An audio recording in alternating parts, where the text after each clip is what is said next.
የባንክ ደረሰኝ የብድር ውል መኖሩን አያረጋግጥም።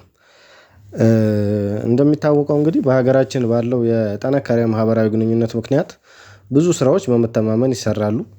ለማህበረሰቡ የተሻለ ማህበራዊ ህይወት እንደዚህ አይነት መተማመኖች ጥሩ ናቸው ተብሎ የሚታሰብ ሲሆን ብዙ ጊዜ ግን እነዚህ አይነት ግንኙነቶች ገደብ ሲያልፉና በይሉኝታ ሲሸነፉ ራሳቸውን እንደ ብልጥ የሚያስቡ ሰዎች መጠቀሚያ ሲሆኑ እምነታቸውን ብቻ ይዘው የተቀመጡትን ሌሎች ግለሰቦችን ደግሞ ሲጎዳ ይታያል።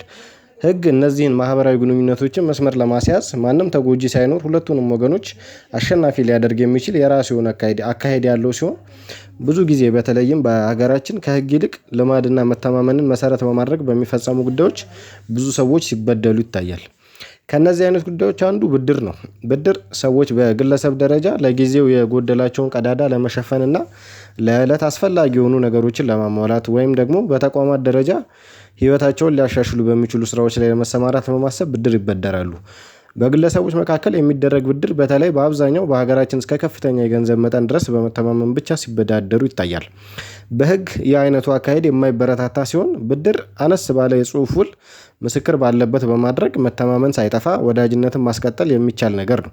ብዙዎች በተለይም በገጻችን የህግ ምክር የጠበቃ አገልግሎት ፈልገው የሚመጡ ደንበኞች በብድር ጉዳይ ላይ በተለይም በባንክ ገንዘብ ያስተላልፉበትን ደረሰኝ በመያዝ ማስረጃ እኮ አለኝ በማለት ክስ እንዲመሰረትላቸው ይጠይቃሉ። የኢትዮጵያ ህግ ግን ከ500 ብር በላይ ብድር በጽሁፍ እንዲደረግ ያስገድዳል። የባንክ ገንዘብ መላኪያ ሰነድ ገንዘቡ መላኩን እንጂ በምን ምክንያት እንደተላከ ወይም በአደራ ስለመላኩም በሌላ ጉዳይ ስለመላኩም ሆነ በህግ የብድር ውል ግንኙነት መኖሩን ለማስረዳት ተቀባይነት ያለው ማስረጃ አይደለም። የፌዴራል ጠቅላይ ፍርድ ቤት ሰበር ሰሚ ችሎትም በዚህ ጉዳይ አስገዳጅ የህግ ትርጉም በሰበር መዝገብ ቁጥር 221476 ሰጥቷል። ስለዚህ ይህ አይነት የብድር አካሄድ መጠራጠርን የሚፈጥር ወዳጅነትንም የሚያፈርስ ሰዎችን ሊካስ በማይችል ጉዳት ውስጥ ሊከት የሚችል ጉዳይ በመሆኑ ብድር በጽሁፍ ውል በማድረግ ሁሉንም ሰው በተረጋጋ መልኩ እንቅስቃሴውን እንዲያደርግ የሚያስችል በመሆኑ በባንክም ቢሆን ገንዘቡን ከመላካችሁ በፊት በራሳችሁ ወይም በህጋዊ ተወካዮቹ አማካኝነት ውል ማድረግን አስቀድሙ።